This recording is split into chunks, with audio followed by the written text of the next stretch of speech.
Okey. Uh, Terusnya adalah uh, okay.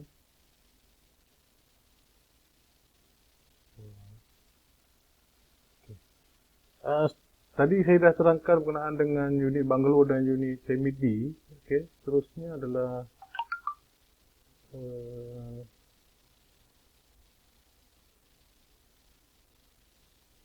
untuk rumah teres lah. Okey.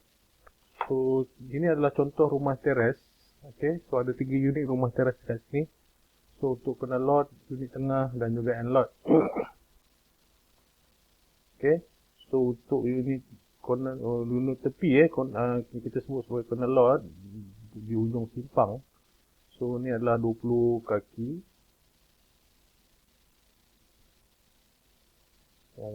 Di setback untuk tepi pun 20 kaki. Manakala setback untuk belakang tak ada pada setback belakang. Okey.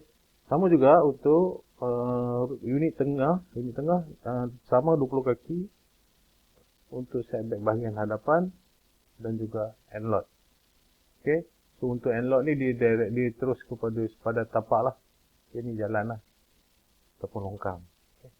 So yang bahagian belakang ni tak ada setback So kalau yang macam untuk bungalow dan semi D ni kita ada 10 kaki bahagian belakang. So untuk rumah teres ni tak ada. Okay, so memang macam tu. So kalau you tengok rumah teres sekarang ni, yang baru-baru sekarang ni, kalau yang lama-lama ada, memang ada setback belakang tu lah. Tu yang rumah orang beli rumah teres belakang dia sambung dapur. Okay, kalau yang macam yang sekarang ni, macam rumah saya yang sekarang, yang saya duduk sekarang ni memang direct, memang dah habis sampai ke belakang ni, dah maksimum tanah digunakan. Okay, so yang ada tepi dengan hadapan sajalah. Okay. Okay, next.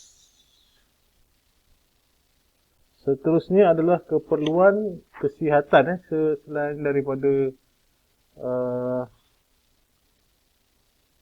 kita kena ada anjakan bangunan ni. Okay, so kita kena tengok juga keperluan kesihatan. Okay. So yang mana macam kita, yang saya dah terangkan tadi. Okay, untuk dapatkan kelulusan macam dalam kelas kita yang minggu lepas pun kita tengok susunan atur bangunan pihak PBT akan menilai lah. Okay, macam daripada segi susunan atur bangunan dan juga kedudukan bangunan itu sendiri. Okay, kedudukan bangunan itu sendiri. Yang mana daripada segi ini adalah ia dinilai oleh Jabatan Kesihatan lah. Okay, bukan Jabatan Kesihatan KKM tu, tapi Jabatan Kesihatan di PBT. Okay, untuk kelulusan. Okay, so apa yang dinilai adalah daripada segi kesihatan, dinilai daripada segi pengudaraan bangunan itu sendiri. Okay. So, kalau bangunan tu tak ada tingkap, so biasa you tak boleh duduk lah. Tak ada cahaya, tak ada pengudaraan, lemas tak boleh bernafas Okay. So pengudaraan semula jadi melalui bukaan pada dinding So kita sebut sebagai tingkap lah, bukaan pada dinding untuk semua ruang dan bilik. Okay. So ini tingkap kuncinya adalah tingkap untuk semua ruang dan bilik. So, kita rujuk kepada UBBL juga. Dia berdasarkan kepada UBBL 1984 bahagian 3. Okay. So, dia ada nyatakan bahawa saiz minimum untuk bukaan adalah tingkap adalah 10% daripada luas lantai bilik tersebut. Okay. So, ni dia punya syarat lah. Okay, dan tingkap tersebut mestilah dilubangkan terus ke luar bangunan. Okay. So, dilubangkan terus ke luar bangunan.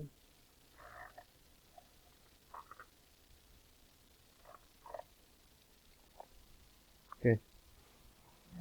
Dan selain daripada itu, UBBL 1984 juga mensyaratkan bukaan kekal dengan saiz 2.5%.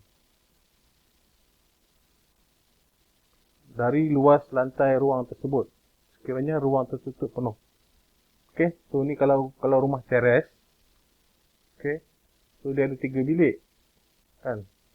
So bilik pertama tu depan, dia ada tingkap. Bilik kedua di tengah-tengah. Dan bilik ketiga di belakang. Ada tingkap juga di bahagian belakang. Okey. So bilik yang kedua ni biasanya kita ada air well ataupun ada ruang udara di bahagian atas. Okey. So saiznya adalah 2.5% daripada luas lantai kawasan tersebut lah. Okey, so biasanya kita buat ceiling height yang tinggi untuk kita buat ruang air well tu. Ruang pengudaraan tu. Okey. Okey. Okey, so ni adalah saya bagi contoh pelat lantai untuk bangunan lah, dan pengudaraan. Okey. So ni bukaan tingkap lah ni. Ni tingkap, ada tingkap kat sini. Ada sliding door. Ada tingkap. Okey. Okey. Tingkap tingkap. So ada balcony, ada pintu, ada tingkap tingkap. Okey. So kalau kita tengok daripada konsep pengudaraan dalam bangunan, so udara sejuk akan masuk dan dia akan keluar di bahagian atas bangunan. Okey. Ni dalam bangunan lah. Okey. So kalau you perasan mungkin ada setengah-setengah rumah So untuk tambah lagi dia punya ventilation, so dia akan ada satu ventilator. Dia macam kipas atas bumbung ni, dia bulat. Dia berpusing. So dia tak menggunakan tenaga elektrik pun, sebenarnya dia menggunakan udara yang ada dalam bangunan ni, dia akan berpusing. So dia mempercepatkan proses udara panas tu keluar lah. Okay. So ada juga yang menggunakan sistem mechanical, pakai exhaust fan. Okay. Macam dekat tandas. So ni pun sama juga. Okay. So ni cross lah. So natural ventilation. So udara masuk, dia akan keluar.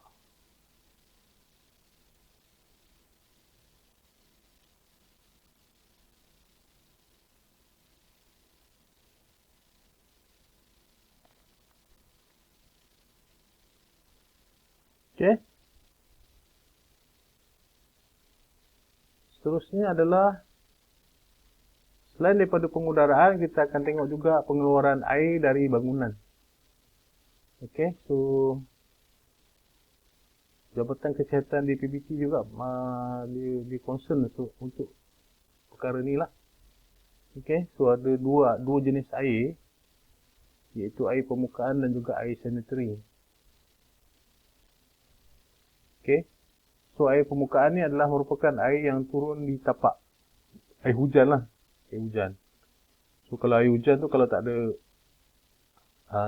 diuruskan dengan baik, dia akan menyebabkan banjir kilat juga. Okay, so macam kes yang berlaku Disember lepas ni, macam kes dekat Shah Alam tu kan. Okay.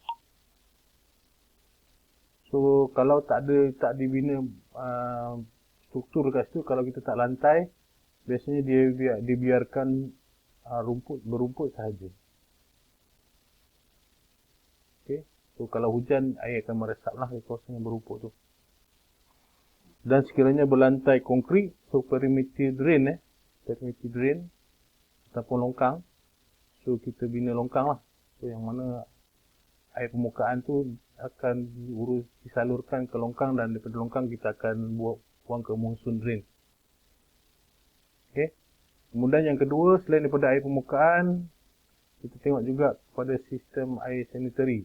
Sistem sanitary ni air sisa.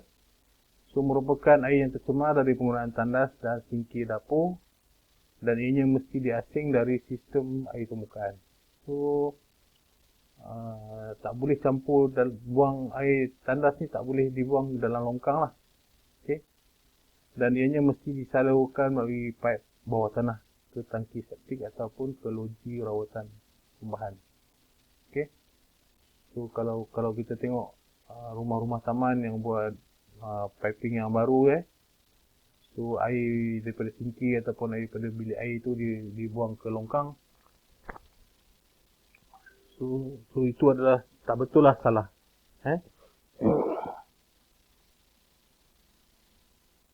Okey, so ni contohnya lah. So ni perimeter drain. So ni longkang rumah lah. Okey. So dia kutip air hujan dekat sini lah. Okey. So kalau tak di simen, so biasanya dibiarkan kawasan tu ditanam rumput. Okey, yang mana secara semula jadinya rumput ni dia akan menyerap air permukaan lah. Okey. Next. Okey, so ni adalah sistem sanitary. So yang mana dia collect air daripada sinki dan juga tandas lah. Okey, so ni sistem untuk 2 tingkat rumah 2 tingkat. So ini adalah tangki septiknya. So ini tangki septiknya. So ini individunya sistem lah. Okey. So dia akan collect lah air daripada sinki, air daripada tandas semua dia akan dibuang ke tangki septik ni sampai masa so dah penuh, kita akan panggil Indah Water lah untuk kosongkan tangki ni. Okay, next. Selain daripada tu, daripada kesihatan tadi, okay.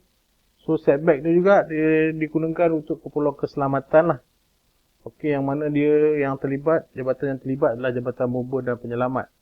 Selain daripada yang lepasnya bomba menilai pelan susu atau bangunan.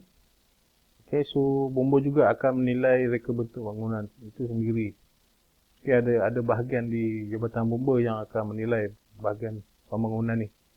Dan Jabatan Bomba juga adalah merupakan salah satu jabatan agensi yang terlibat dalam memberikan kelulusan dalam OSC tu. Nanti ada 14 agensi kalau saya tak silap. Nanti kita akan masuk dalam bab yang seterusnya, dalam bab KM.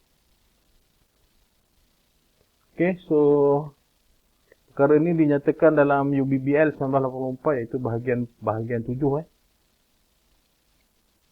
So UBBL tidak mengkhususkan jenis bahan yang digunakan untuk bangunan. Okay, tapi dia menekankan bahawa kebolehan bahan itu untuk menahan api. Okay, fire resistant dia. Okay, so kalau macam pintu rintangan kebakaran so dia ada limit time dia, mungkin ada setengah jam, ada 1 jam, ada 2 jam. Okay. So dan bahan-bahan untuk pembinaan juga macam konkrit, batu bata dan yang lain-lain So kita ada testing untuk kita dapatkan fire resistant tu. Okay, so dalam UBBL ada dinyatakan bahawa masa minimum untuk bahan tahan daripada kebakaran adalah setengah jam. Okay, setengah jam Dan bahan yang tahan lagi lama adalah lebih baiklah. So 1 ataupun 2 jam adalah lebih baiklah. Okay. Dan ketebalan batu bata pun juga ada memberi kesan juga kepada jenis batu bata, ketebalannya, blok, brick So ada faktor juga yang menyumbang. Okey, so saya rasa setakat itu saja.